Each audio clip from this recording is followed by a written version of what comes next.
The image is of a family peacefully going to a church service, but not in 2017. This year has been the most violent for Christians in Egypt in a long time. A series of extremist Islamist attacks have killed 81 Copts. Suhag Fawzy's children are unaware of the extent of the terror. He's hoping it stays that way.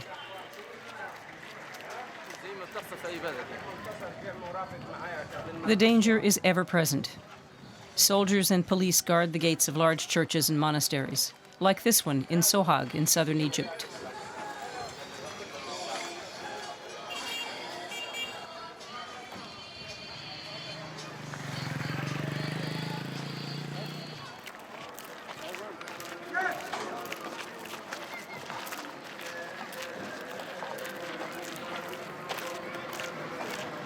Radical Muslims are using social media to persecute Christians and incite hatred against them. The posts say the Copts are foreigners, infidels, and Western agents. Mohab ignores the vitriol and shields his family from it. We don't pay attention to it. We're not afraid of their speeches. We don't listen to them. We've got our views. Egypt is a country of different religions, and thank God we coexist well. There are extremists, that's nothing new.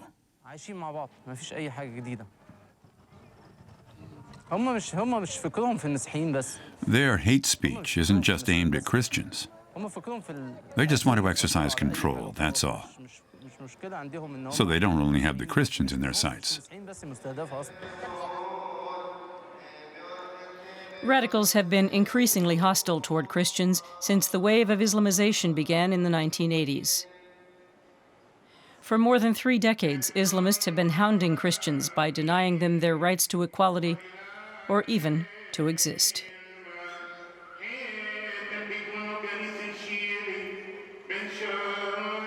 Mohab is a deacon.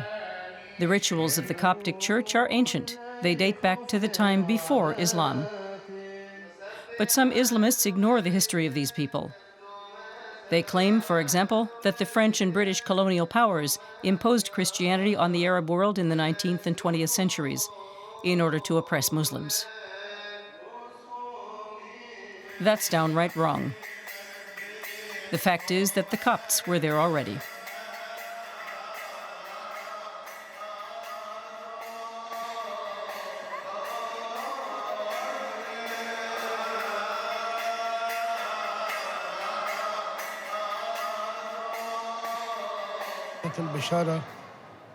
Christianity came into being after the resurrection of our Lord Jesus Christ, so after he ascended into heaven, and the faith has been passed on from generation to generation, since the 1st century after Christ until today. According to that, our current Pope, Tawadros II, is the 118th Pope since the founder of the Coptic Church, St. Mark, who was one of Jesus' disciples. It wasn't until 6 centuries later that Islam conquered Egypt and then began to push back Christianity. The color of the brick walls of the Red Monastery is also the origin of its name. It's located near Suhag. The Copts support a strong national state because there have been waves of violent persecution in the past, above all in rural areas with low levels of education. The extremists want to take Copts' lives and their wealth. It was particularly bad when the Muslim Brotherhood was in power and after the Brotherhood was ousted. When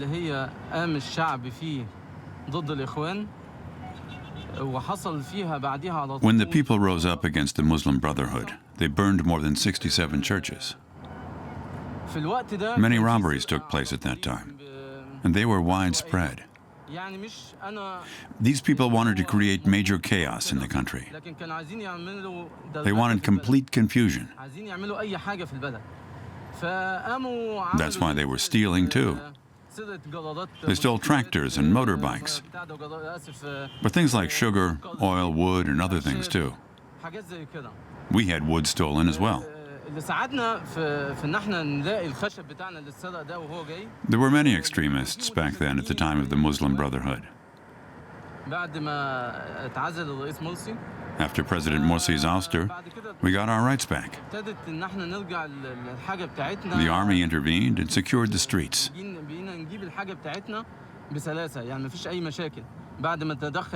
And now there aren't any problems at all, because now we can safely transport our goods to and from Cairo.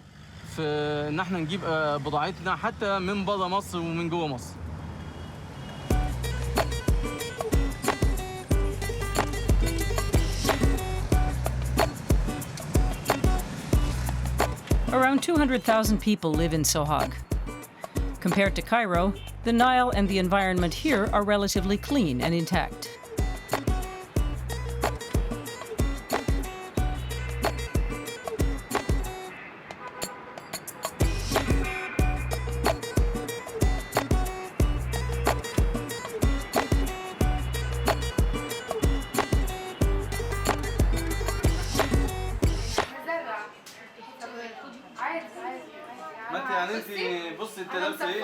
There's a party at Mohab's today. They're celebrating a graduation.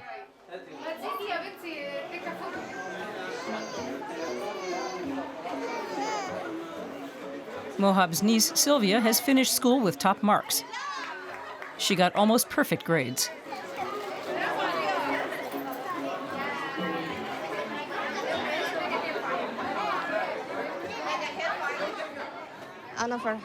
I'm very happy. I studied hard, so I got very good grades.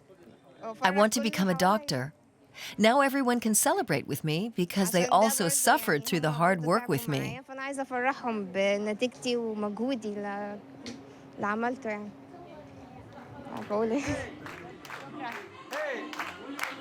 Education is the key to success for Egypt's Coptic minority.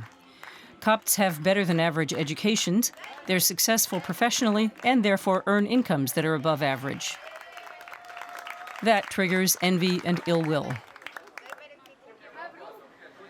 Mohab's mother knows all about that. Before she retired, she worked for the government telephone company. When I started working, 3 or 4 years later, I was the first one to get a salary bonus, even if it was only £1.50. I was also the youngest person in the country that got a bonus like that. My Muslim colleagues were a bit put out, but that wasn't under my control. It came from God.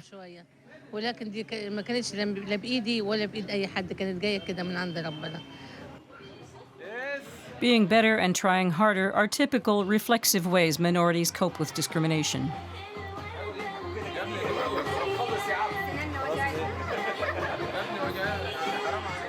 Mohab's sister openly explains the strategy. We have more love for life, and we love our work. We don't have to be better than everyone else.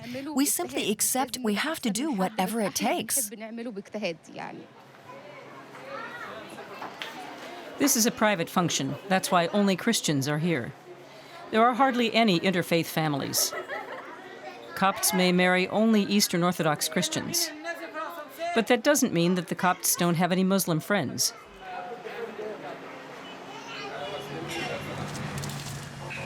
Mohab is meeting Ahmed on the Corniche, a promenade on the Nile, which attracts people when the weather is just right.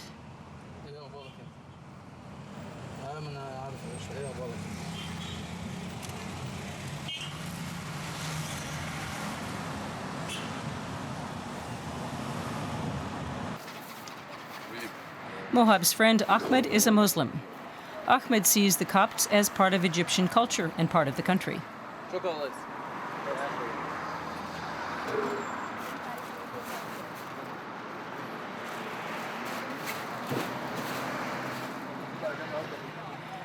Ahmed is shocked that the religious fanaticism of the group called Islamic State is also raging in Egypt, and it rejects Christians' right to exist. Ahmed says that's not Islamic. Religious faith is a highly regarded value.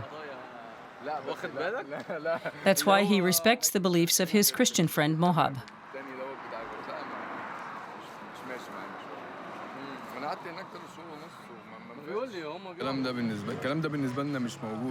You are my friend, and I don't care what your religion is. You believe in God, and the rest is none of my business. We're just friends, like brothers, enough said. If you are a Christian, then I'll encourage you to go to church, and you'll encourage me to go to the mosque too.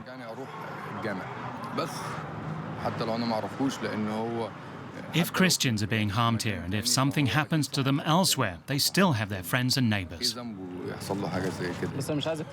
don't want you to worry about me.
Mohab's family sells wood and lumber. The main lumber yard is about 10 kilometers from Suhag. Mohab's brother has just gone to China to set up new sources of supply. The Fawzy family wants to expand their business.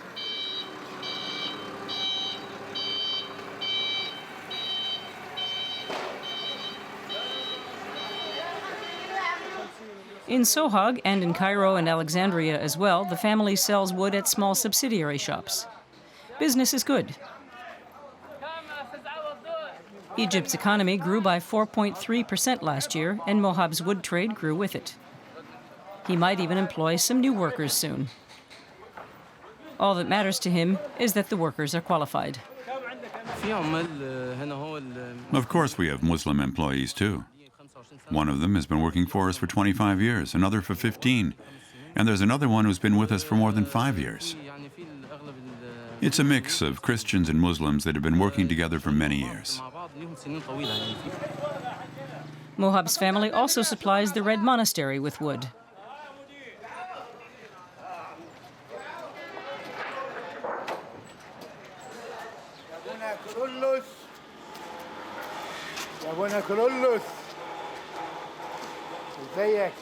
Father Antonius is a prior of the Red Monastery. Father Kyrolos runs the carpentry shop, where benches, chairs, tables, shelves, windowsills, sofas, and much more are made.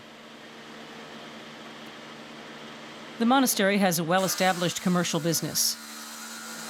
So even though most of these monks rarely leave the compound, they are still oriented toward the outside world.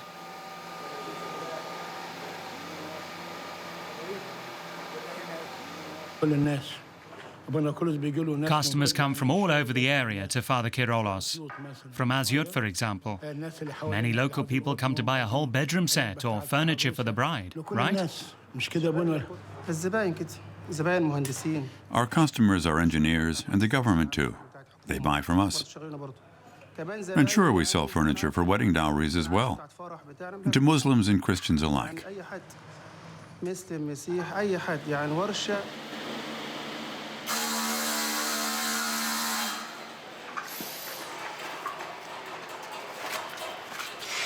The monks want to see if the furniture is comfortable.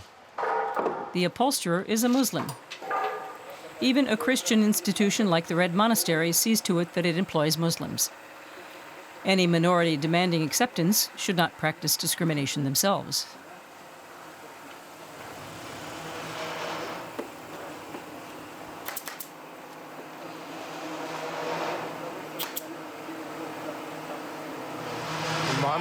We're all treated the same here. We're like brothers. There's no marginalization.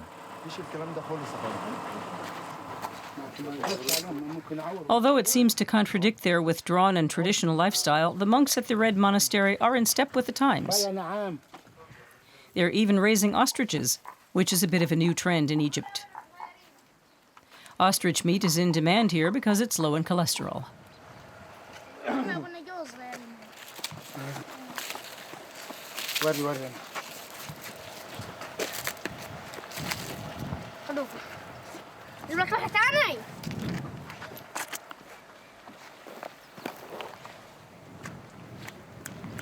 The Red Monastery is relatively large.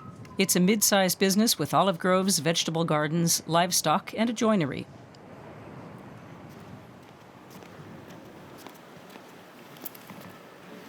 But above all, the Red Monastery is one of the most important religious centers in southern Egypt.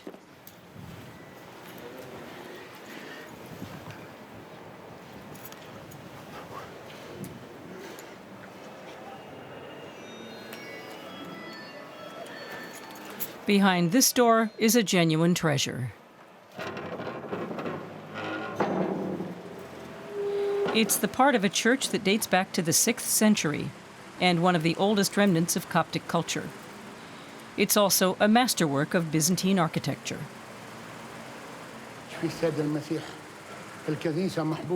I love this church very much.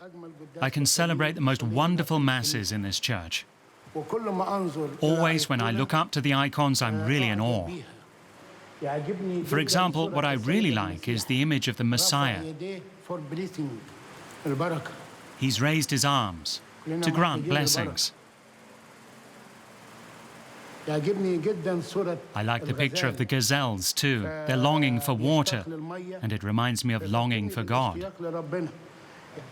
Then there's this image of Mary, the Blessed Virgin, especially how she holds the baby at her breast.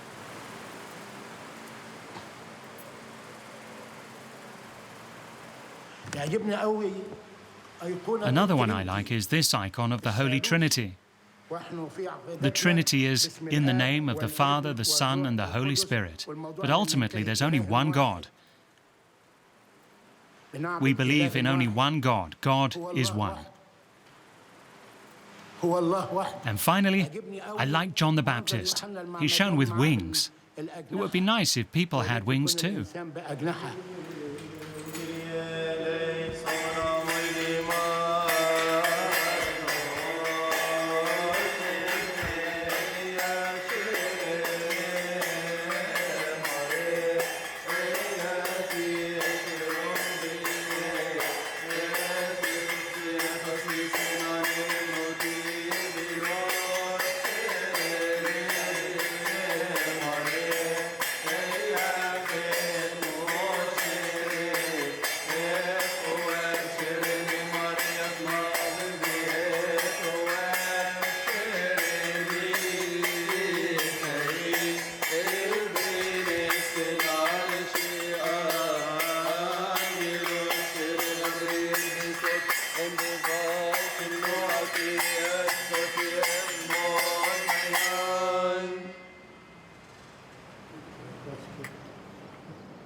Mohab is a bit subdued. He doesn't want to be filmed at home at all. His Muslim neighbors pressured him not to do it.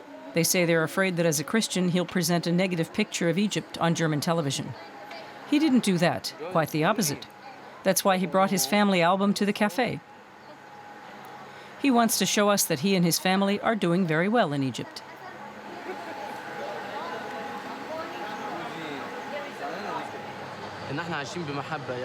We all live together in loving harmony. Material wealth is not why we get along. No, our money is not everything. Mother and father taught us that. Money isn't everything. Mohab's family is spread out over a large area.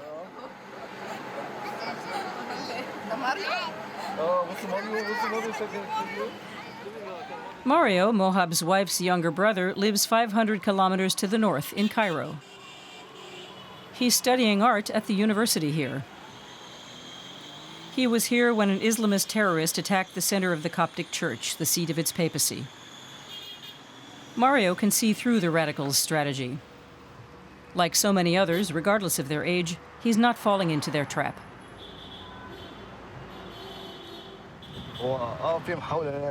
There are people who spread rumors to divide us, but they won't succeed with the Egyptians. We Egyptians are one people.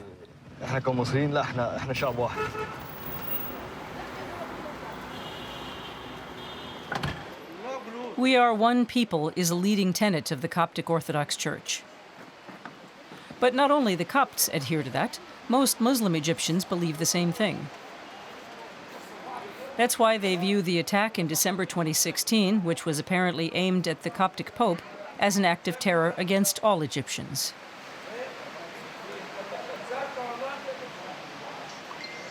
In that incident, a suicide bomber forced his way into St. Peter's Church and killed 28 people.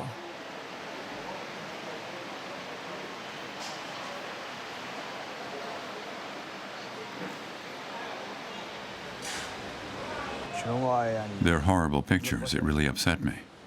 Terrible images. Not because the victims were Christians, no. It's just because it's difficult to bear.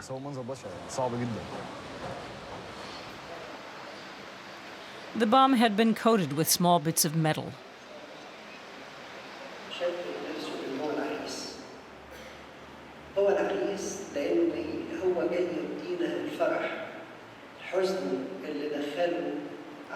Traces left by the deadly shrapnel can be seen in the columns of the church. They remain as a grim reminder. The terrorist detonated the bomb on the right side of the church, where the women sit.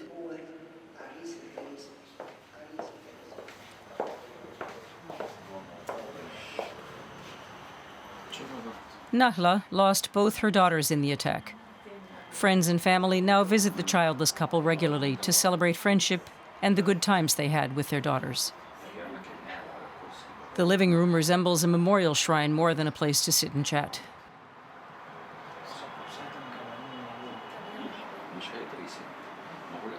Febronia and Marina were 18 and 21 when they were killed in the attack on December 11, 2016.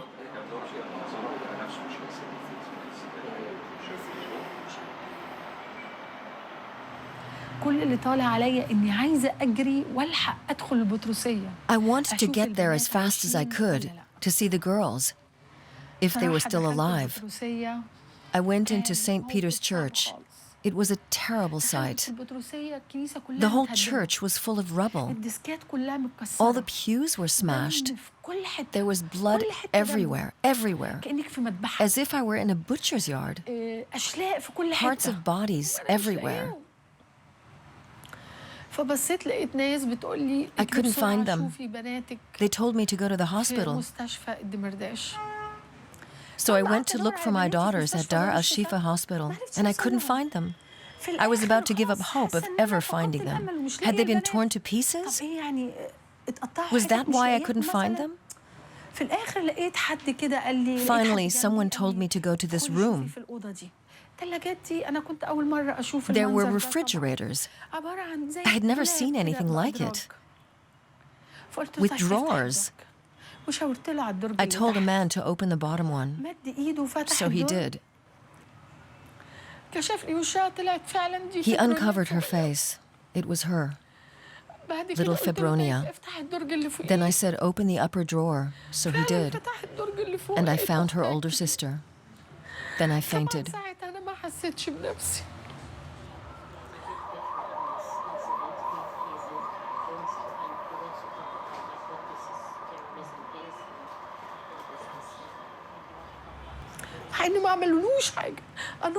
They hadn't done anything to him. I'm sure they didn't harm him. What should I say? It's a path full of pain and sorrow, a road of thorns. Life without our daughters has no meaning, no point. A memorial plaque in the church courtyard bears pictures of the attack victims.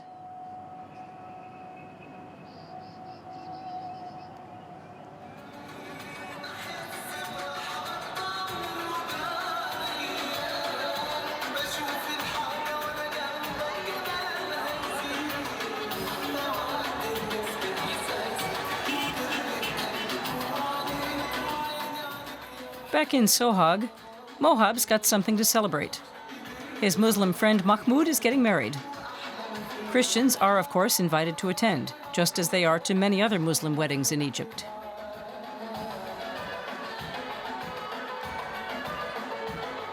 The proud bridegroom greets each guest personally. And with several hundred guests, the welcome could take some time.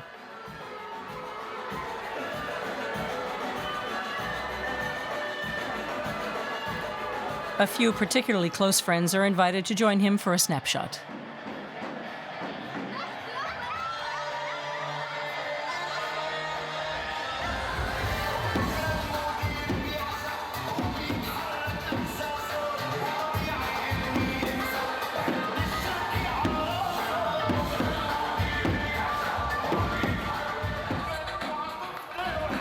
Mohab says that parties like this one are the best evidence that Egyptians won't let the Islamists divide them.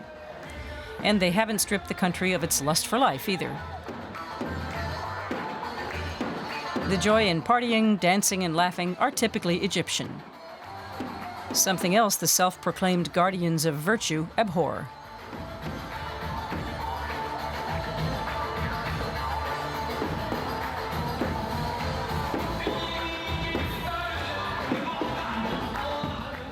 The Islamists' influence has fallen sharply. The government has come down hard on the radicals. That's been welcomed by Christians like Mohab. It's why the Copts see the government as an important ally.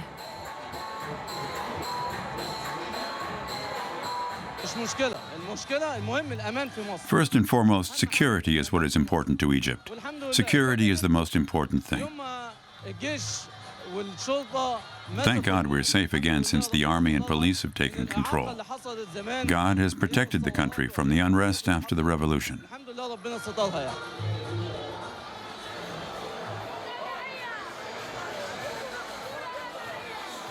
There's another important reason Mohab doesn't back down in the face of pressure from the Islamists, who would prefer to see all Christians leave Egypt. I can't leave Suhag. Suhag with its friendly and good people. Even if I went all over the world, I would always return here, return to Egypt. Leave Egypt? That just won't happen. Suhag's people are friendly and good. They don't distinguish between Muslims and Christians.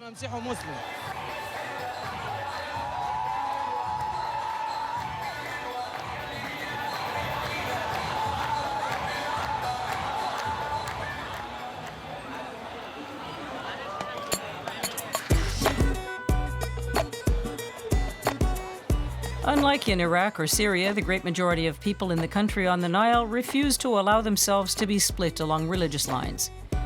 The radicals' strategy is failing in Egypt.